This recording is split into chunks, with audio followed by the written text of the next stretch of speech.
The number that stops this comparison cold is the molybdenum reading. 240 to 280 parts per million remaining in Valvoline Extended Protection. After a full drain interval, only 70 to 90 parts per million remains in Mobil 1 Extended Performance. Both are 5W30 full synthetics. Both are marketed around extended drain protection. The molybdenum gap between them is not a rounding error. If you're someone who cares about protecting your vehicle with real facts instead of marketing hype, hit that subscribe button right now. It is a formulation philosophy written in parts per million. Molybdenum is the friction modifier in a modern engine oil package. When the oil film is thick and the engine is operating in full hydrodynamic lubrication, molybdenum is essentially a passenger riding along. But at cam lobes, lifter contact faces, and piston ring contact zones, where the film compresses to nanometers, molybdenum compounds activate. They form a sacrificial tribofilm on the metal itself. That tribofilm absorbs the shear stress the oil film cannot carry alone. The more molybdenum the formulation carries, the more boundary layer protection the oil generates where friction is highest. Valvoline built this oil around that principle. Mobil 1 Extended Performance does not lean on molybdenum the same way. What Mobil 1 uses instead is a base stock architecture designed to reduce the conditions where molybdenum is needed in the first place. The blend is polyalpha-olefin combined with alkylated naphthalene. Polyalpha-olefin is a group 4 synthetic built from uniform molecular chains. Alkylated naphthalene is a group 5 component that adds oxidation stability and natural solvency to the base oil blend. The result is a base stock that stays intact under conditions that cause conventional and gas-to-liquid synthetics to shear. Less boundary contact means less demand on the friction modifier. That is why the molybdenum number is lower. The viscosity retention data reflects that difference. After a 7,500-mile drain interval, Valvoline measures between 9.4 and 9.8 centistokes. Mobil 1 comes out at 9.6 to 10.1 centistokes. Both oils went in as 5W30. Valvoline finishes near the lower edge of 30 weight. Mobil 1 finishes holding mid-range 30 weight. Under sustained boost pressure or fuel dilution, the Mobil 1 architecture maintains the fluid film geometry. Turbocharged direct injection engines produce fuel dilution at a high rate. Fuel washes down cylinder walls before it fully vaporizes. A fraction of that liquid fuel slips past the piston rings and into the crankcase where it mixes with the oil and thins the viscosity. Mobil 1 Extended Performance carries a high fuel dilution tolerance rating. The polyalpha-olefin and alkylated naphthalene base stock combination handles the presence of fuel contamination without dropping in viscosity as quickly. The oil film holds longer as the fuel fraction builds.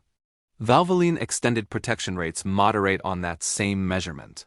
For a vehicle that sees mostly highway miles and reaches full operating temperature, that rating has no practical consequence. The fuel that enters the crankcase vaporizes through the positive crankcase ventilation system before it accumulates to meaningful concentrations. But in an engine driven primarily around town, with repeated short cold start cycles, the fuel dilution event happens again and again. Without thermal recovery, the Mobil 1 base stock holds a viscosity floor that the Valvoline cannot match. The total base number comparison follows a similar pattern. Valvoline starts at 7.8, while Mobil 1 starts at 8.5 milligrams of potassium hydroxide. After a 7,500-mile run, Valvoline remains at 2.2 to 3.0. Mobil 1 finishes at 2.8 to 3.6. Neither oil depletes its alkaline reserve to a dangerous level, but Mobil 1 carries more alkaline capacity and finishes with more available. For a driver targeting 10,000 miles, that remaining buffer determines whether the oil is still protecting or just circulating. The wear metals sit close. Iron from cylinder walls reads 8 to 13 ppm in Valvoline and 7 to 12 in Mobil 1. Copper and aluminum follow the same direction. Copper from bearings and aluminum from piston crowns show a similar spread.